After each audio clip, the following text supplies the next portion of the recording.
So as we record, the midterm elections are ongoing / wrapping up in some places.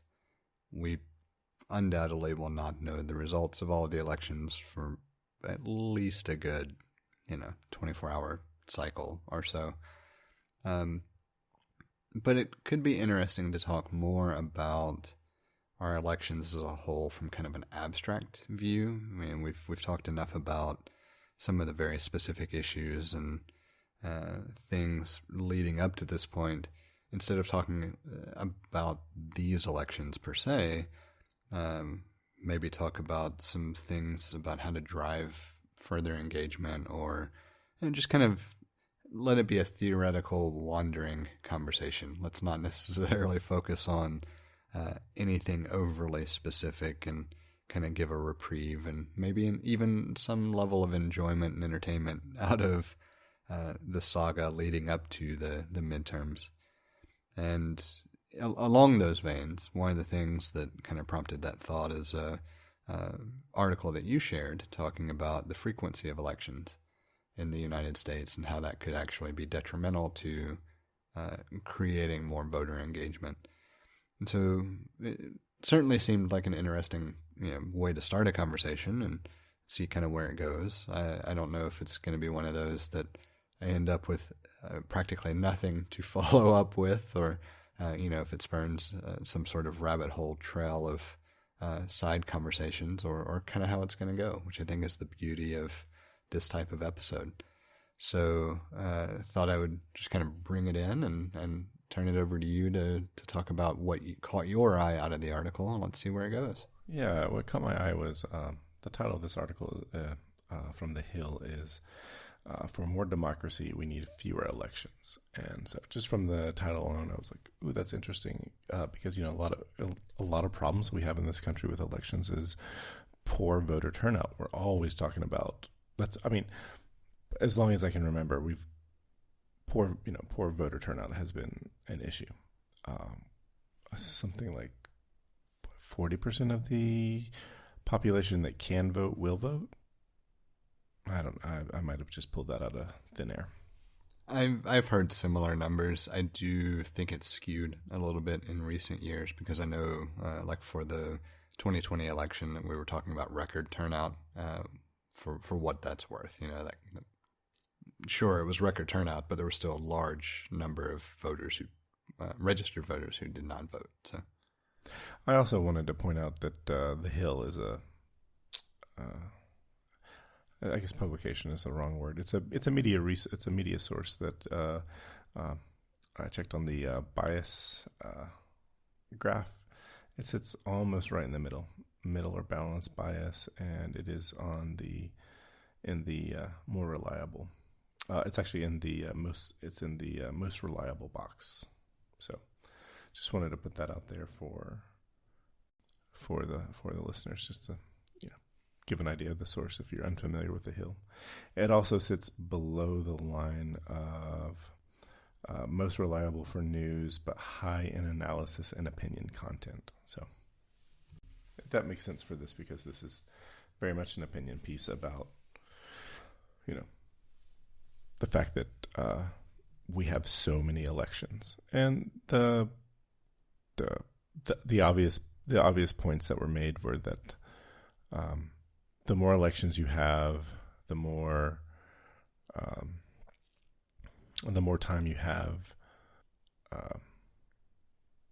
elected people that are elected to those positions spending their time campaigning for the next election.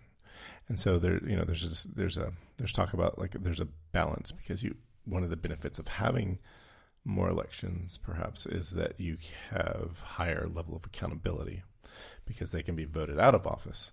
So there's the number of elections that we have in the United States, from the opinion in this article, is that we have politicians spending more time campaigning for the next election, when if we extended it just a little more, we could have that good level of accountability, but also have them focus on their position. And then that kind of takes me to a place of, like, I want to start talking about term limits, because I kind of go back and forth on whether term limits are a good idea or not a good idea. I guess technically there's always term limits because they could always be voted out. What are your thoughts? So there are two things, actually, that I want to pick apart. One, I want to come back to the term limit question in just a moment. One of the things that as I read over the notes that you shared, and you kind of, as you discussed the article as well, one of the things that kept coming back to mentally is that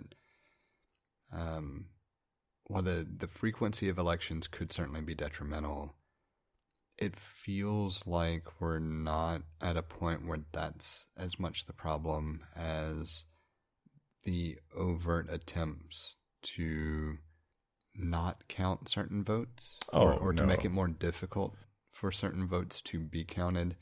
And I don't necessarily want to, derail the conversation that route either, but it's one of those things that it's interesting to me that while reducing engagement because of the number of elections and how informed you have to be, the amount of research you would have to do, that kind of thing, like all of that makes a lot of sense.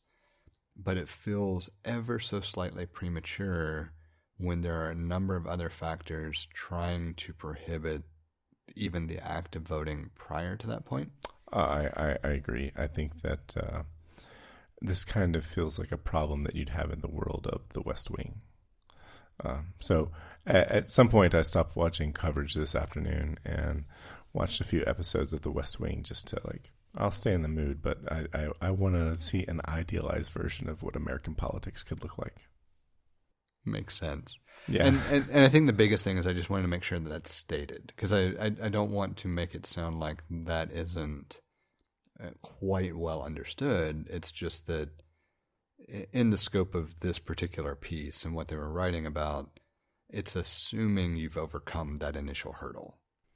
Yeah. Because for the most part, the rest of the democratic nations of the world don't seem to have quite as much a problem in allowing people to vote or making sure that other people's votes are counted. And so that's where I think this article really focuses its kind of analysis on. And that's the only reason I wanted to even bring it up. And then that kind of sets the stage for continuing the conversation with it.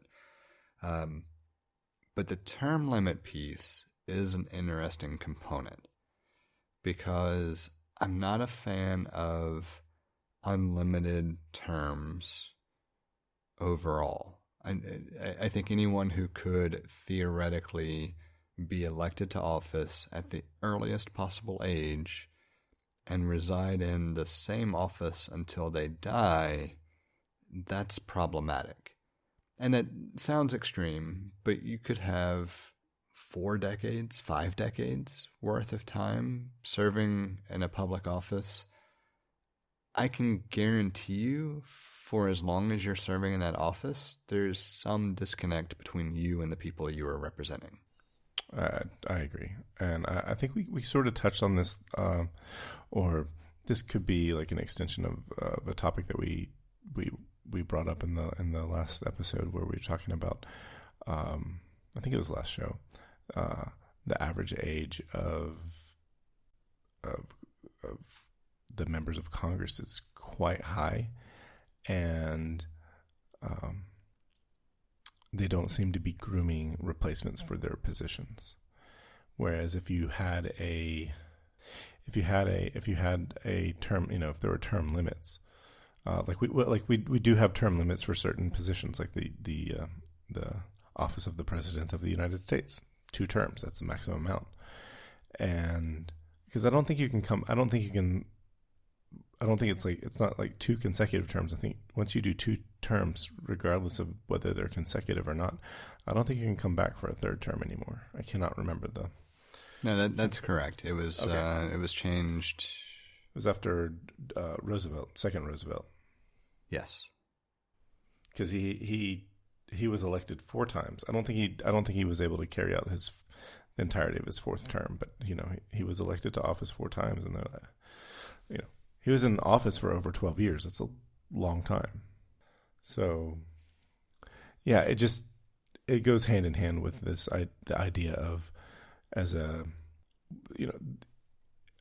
if you want to, for the betterment of whatever it is that you're doing, whether it is, the job you do at work or, holding office, like being able to identify the person that could or should replace you, or having a recommendation for someone that replaces you once you are no longer doing that job. It brings, it moves people through the position. It makes people, readies people for that sort of work, and allows for, like the idea of, like, you can pass on your wisdom. You can, avoid maybe like reinventing, what we would call, colloquially, reinventing the wheel and so forth. So, and I don't know how many people have ever been fortunate enough to be in a position to kind of groom their replacement. I have done so on more than one occasion. It's always worked out better for everybody involved, both the employer, the employee, me, from a standpoint of alleviating my concerns about the responsibilities I'm passing along to somebody else. Like, everyone involved is so much better off for having that transition being a guided one, that it's kind of a no-brainer. Yes, I can remember early 2012 being recommended for a position that was, where the person that held that position was leaving, and they recommended me, and so I've been on that end of this. And one of the things that I keep kind of coming back to mentally, before you continue with that thought. Sure. That was a try not to make it. That was not supposed to be a subtle reference. I didn't really have a way to respond to it specifically, though. Like, it was one of those things that, like, I know the reference that you're going for, but I don't really have anything to follow that up with. Oh, so that we're not talking too inside here. This was like you were leaving a position at Apple, and you recommended me for that position, and so anyway, yeah, it was nice to fit in from in that way. So anyway, continue. I probably will leave that in because I think it adds to the charm of the episode. One of the things I keep coming back to, like you ask about term limits, but I think the better question is some sort of qualification questionnaire from the onset. Like knowing the 3 branches of government? I mean, at a minimum, just some basic competency that assures people that you at least understand what the job is and what your responsibilities are.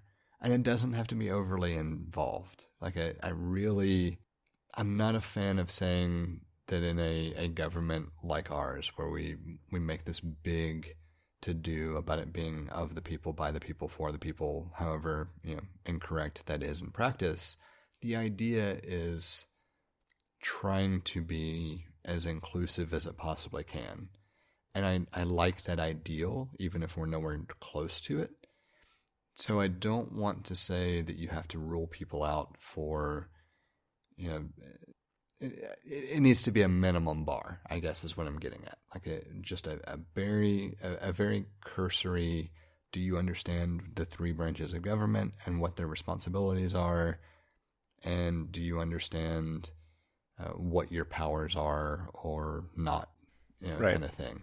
And I mean, 5 minutes, nothing overly intrusive, just a very basic core level of competencies.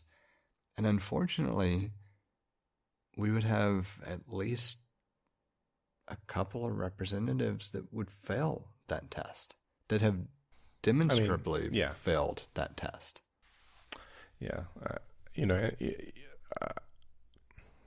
I don't necessarily, I may not necessarily should be giving that person, at least the one that I can think of it off the top of my head, benefit of the doubt, but I just maybe it was just like bad timing and he didn't understand what was going on. But I don't know. That's actually probably worse. You should not be. I don't know. I don't know where it's going with that thought. It's over. Yeah, and I don't think we have a lot to discuss about it. I think it's more, that's just kind of the one vein of thought or thread of thought, however you want to visualize it from a metaphorical perspective, that bugs me more than term limits. Because I do think term limits are big. There's no reason anyone should be able to spend a lifetime holding a Senate seat, for example. Right. But at the same time, I'm more concerned about just a basic set of competencies than I am that person who sits in the Senate for 50 years. Yeah, right now we have the wrong barrier to entry to holding a position. Like now the barrier to entry is getting elected. Even though from a perspective of if you're holding that office for a prolonged period of time, there's an absolute disconnect between you and your constituents, you could still be acting in a way that is in your constituents' best interest. Yes. Like if you truly understand the job and you truly take it to heart and try to act on those ideals, you could spend 40, 50 years being a voice for change or progressiveness or however you want to describe it. You could be doing the public service you set out to do. And I don't want to discredit the potential for that. It's more that the likelihood of a career politician maintaining that level of public interest, public service feels low. And that's very anecdotal, for sure. There just aren't very many examples I could point to, if any, off the top of my head, without doing some major investigative research into some of the different people who have held office for that long. Whereas I can tell you unequivocally, if a person can't at least name the three branches of government, I don't want them representing me in any way, shape, fashion, or form. Like, that's just such a low bar to clear that feels so insanely problematic. Right. It's like knowing that Alaska is not an island southwest of California. Yeah, at least know how the geography looks on a globe instead of just a map of a specific region. Or at a bare minimum, a map of North America. Yeah. Anyway, the other thought I had, and I think this could alleviate the issue, and again, it's actually something that I think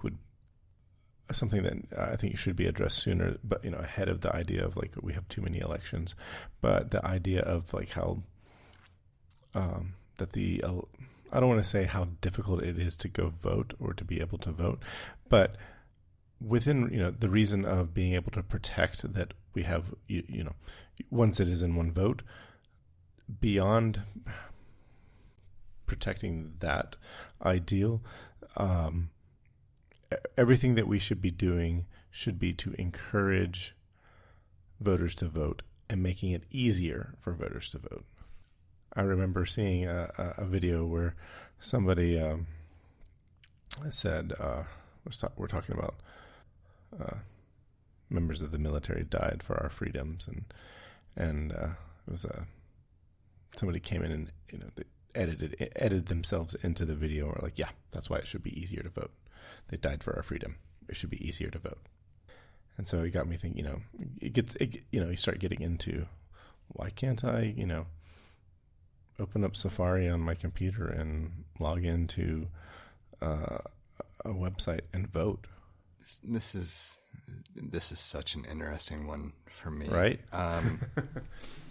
So before I launch into a tirade or rant or who knows how it might go, one thing I want to acknowledge: citizens of the United States can vote, non-citizens cannot with regard to elections.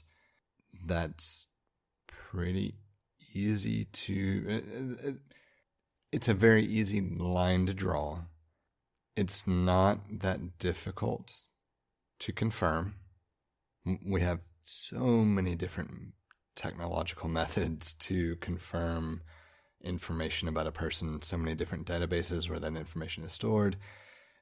The problem here is not maintaining that those people eligible to vote are the ones voting.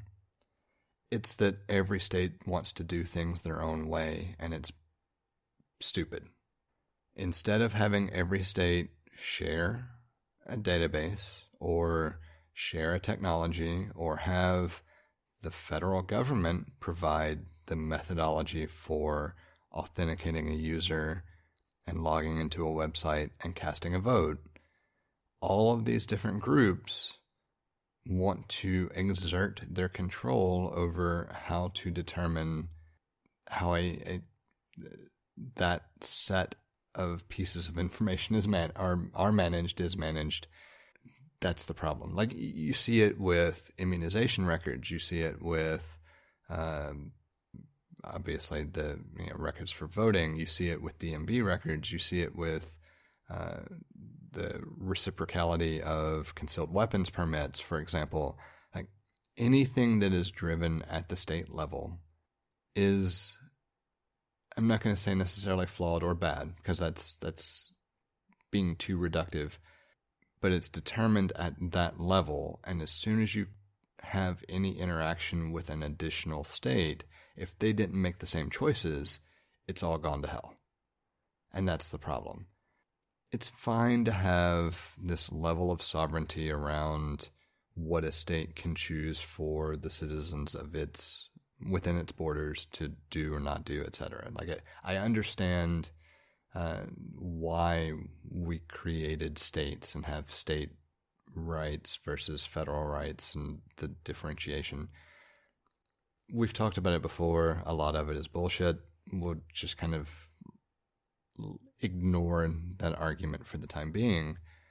When you get down to it, when you get to the act of voting and the act of proving citizenship or disproving or discounting non-citizens from a standpoint of voting, everything that you need resides in a database somewhere.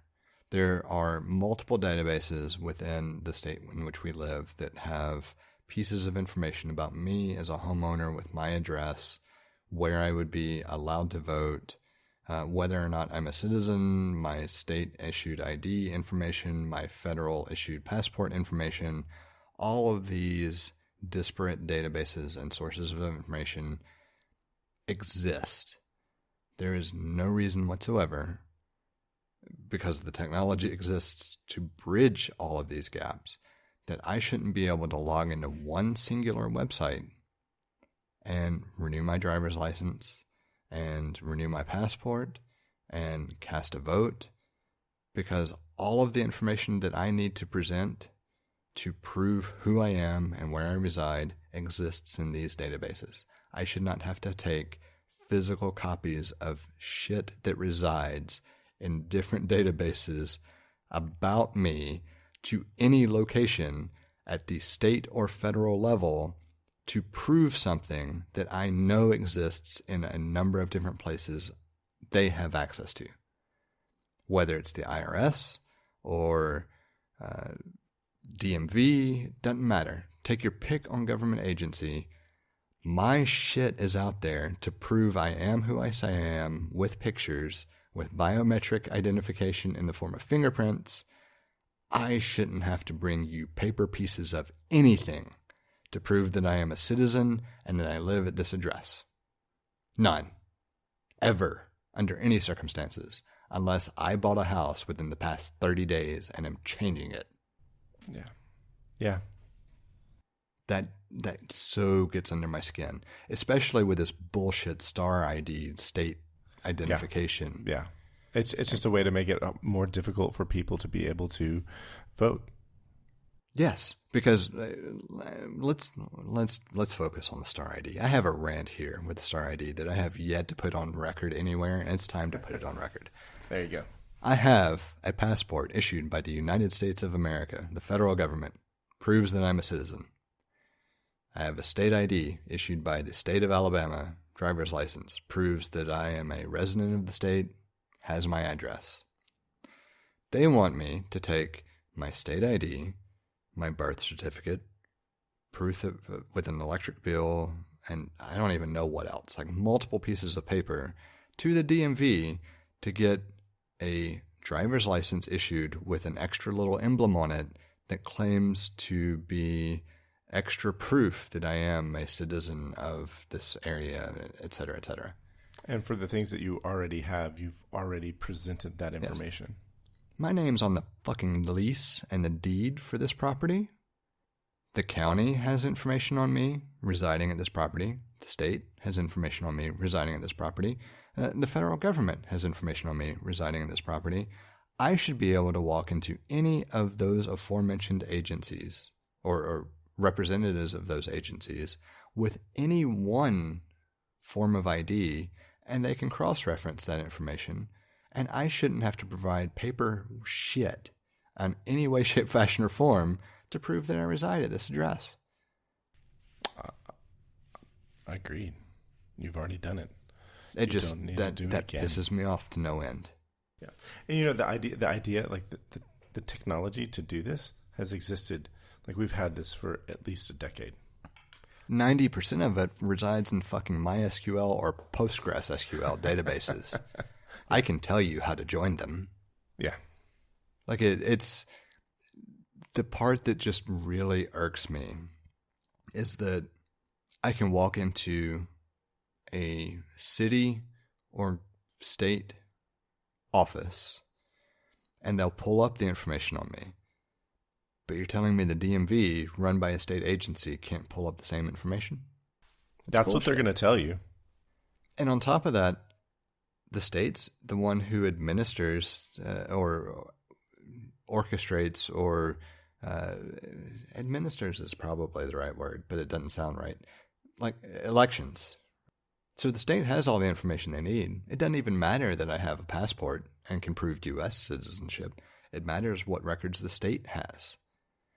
They have everything they need to prove that I am who I say I am and can vote. Yeah, you probably did it today.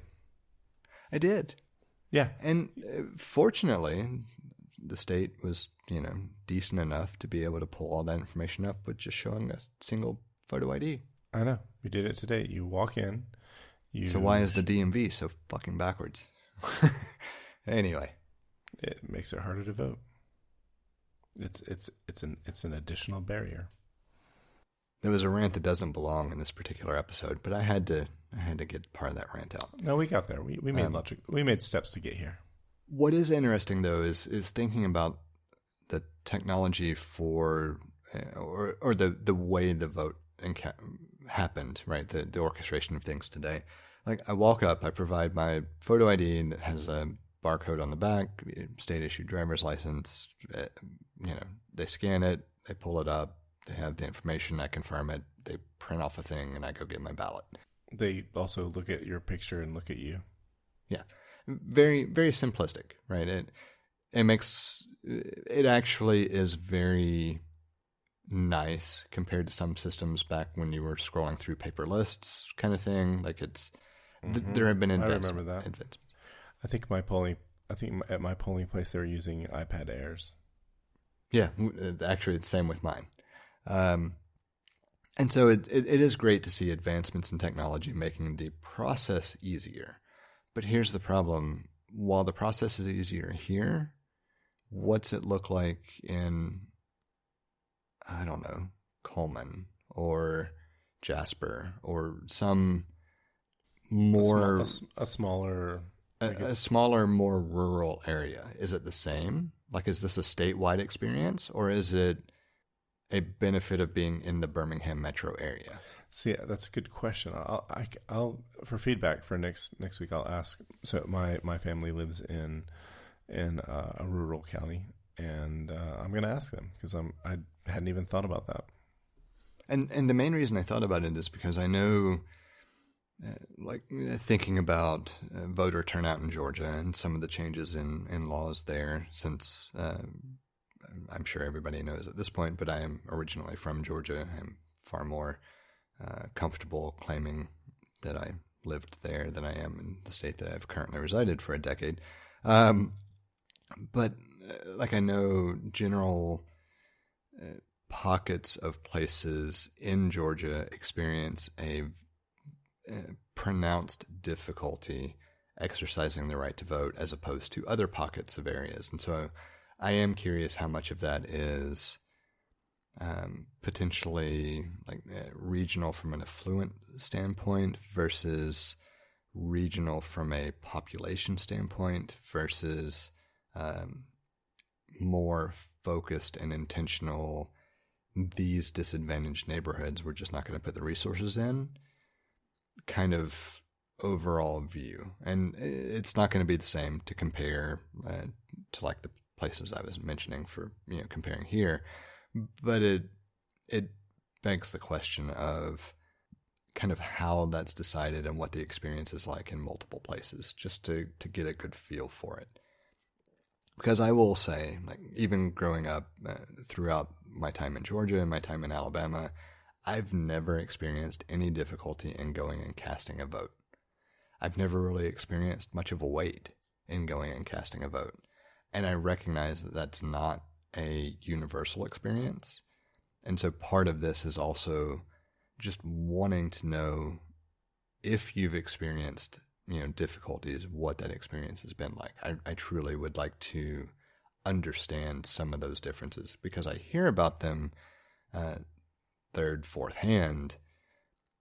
I definitely don't know anyone who has experienced those difficulties firsthand. I just know that they exist. And so I'm, as a general, inquisitive individual, I'm curious about it. But I also want to attempt to lend more of a voice to bringing that to the forefront of the conversation. Just a little real-time follow-up. I asked my sister what her, voting experience was the same. She's voted both in Jefferson County and the county she lives in now, and she said it was the same. So they had iPads there in this little town. And, she just walked up with her driver license. They scanned it like you said, they scanned yours, confirmed, made sure that person, picture matched, etc. So. Yeah, it feels like it should be fairly ubiquitous at the state level since the state's responsible for, running the election in general. But right. I could also see where there could be some disparity. Yeah, because like where I went to vote, there was one ballot counting machine that was out of order, one that was in use with someone there making sure, kind of watching thing, and one that was unattended. Now, the one that was unattended probably could have been used, probably has been used over the course of the day. It just happened to be that when I went to vote, there was not a huge line or any reason for more than one person at one machine to be, pulling in ballots because there was no real wait. But it, from a kind of back off and think about what's the experience like for other people at other places, how consistent is that experience? Because like the check-in process, there were two different tables. Both tables had two iPads, so you could have, theoretically 4 people being checked in at one time, went into the next area where you hand off your ticket, get a ballot. There were 2 people there. I don't see why you would need more than 2 people for that.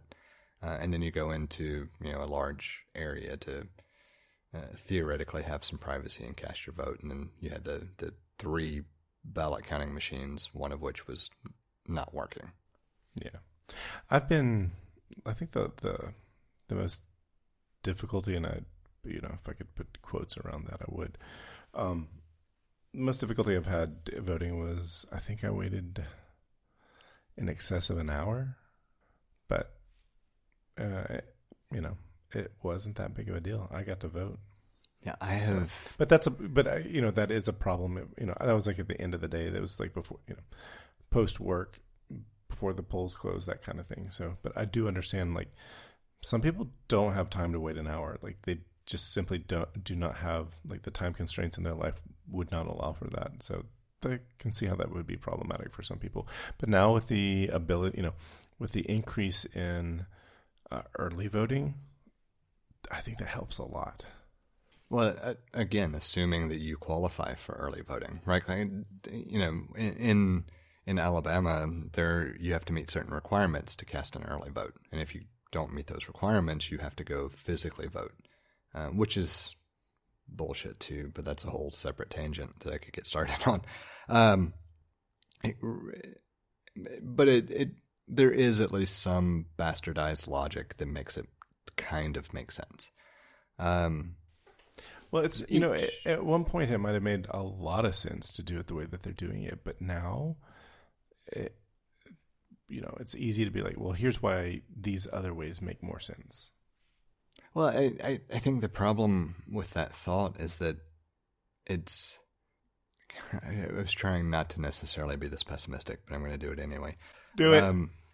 It makes sense when you want to accept everybody who is eligible to vote and their votes.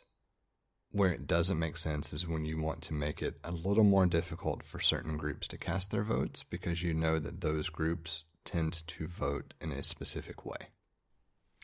Where's the cynicism here? Where's what? Where's the cynicism? I haven't heard it yet. I haven't heard the pessimism. Like, we know that this is a thing that is actively happening. It's been actively happening probably our entire lives. Certainly our entire voting age, our entire lives when we became of age to vote. So I kind of mentioned it before. It's one of those things where I don't have firsthand knowledge of it. So it's difficult for me to really rail against this thing that I've heard of happening, but don't have anybody reporting to me that it has happened. I'm thinking about like district lines and gerrymandering and so forth. Right. That said, what I can tell you is that I do not always qualify for early voting. There's no reason I should not always qualify for early voting. There's no reason that anyone in the state should not always qualify for early voting or for absentee voting. But our state does make it slightly more difficult to do so. In most cases, they relaxed those restrictions for the 2020 election. Mm-hmm. To be honest, I didn't look into the 2022, the midterms as of today. Those restrictions may have continued to be relaxed. Maybe they weren't. I didn't check just because I didn't need to. I know that the relaxing of restrictions was temporary. So if it's still in effect, it would not be in effect for the next major federal election. I know that I heard NPR reporting about record turnout for early voting, and that the terms that they were using today changed. It's no longer called election day. It's called the last day of the election season, maybe. So, I think hopefully there's going to be a permanent shift in our ability to do early voting, and I think it's a good place to start. It's not a lot, but it's a good place to start. Yeah, where I was going with that overall, though, was that there are still restrictions in place on who can vote and how you can cast your vote prior to Election Day. And realistically, the restrictions that are put in place are arbitrary at best and targeted at worst. And what we really should be looking at is, for a particular election, how can we make it easy for someone to take their state-issued ID from the comfort of their home, provide information that proves they are eligible to vote, cast their vote, and never have to walk out the door? You said it, man. That's the goal. But there's a lot of opposition to that. And unequivocally, I cannot stress this enough, the technology exists to verify the eligibility for that person to vote. The technology exists to verify the identity of that person and to make sure that it is secure. That's just what I was thinking. The security's there. So why can't I do it? It's at the end of the day, there are people who are in charge, and it's like that's too many people voting. That's what it is. I feel like that's not quite the answer. I feel like the answer is more at the end of the day that allows too many people to vote. Well, it also makes it a lot harder it makes it a lot harder to disenfranchise various groups that vote away different than those who don't want them to vote. I think I said that right. You know what else it's harder to do with leveraging technology? It's harder to repudiate votes because you can have a legitimate audit trail that you don't have with voting in person. You want to make the vote more secure? Leverage existing technologies to allow people to prove their identity from home, cast their vote, and have all the associated metadata that proves that it was a legitimate vote cast at this time from this location in this election that cannot be refuted. I think certain people are scared of that level of accountability. Absolutely are. This technology should have been developed by the state for this reason, but they were not doing that, and it was developed by the private sector because they had reasons, mostly monetary reasons to make this technology exist. But this technology, the ability to cast a vote in a safe, secure way, should have been headed by the state. Should have been around for that reason. Like, that's a lofty reason to have this. It's great for many parts, but okay, so we didn't get it that way, so start using it for this reason now. There's no reason not to. There's no legitimate reason not to. Or there's no moral reason not to. We have a number of different ways set up for you to get in touch with us to provide feedback, ask questions, or just comment in about something we've discussed. You can hit us up on Twitter or Instagram at untitled_hosts, or shoot an email over to untitled.hosts@gmail.com. Or get in touch directly with Jesse at jthart.com, or get in touch with me, John, via telepathy. If you would like to support our work or are interested in listening to our new after-show feed, head over to patreon.com/theUntitledPodcast and take a look at the options we have set up. Thank you for listening. We hope you've enjoyed the show. And we hope to connect with more of you as we continue this journey. That's a wrap.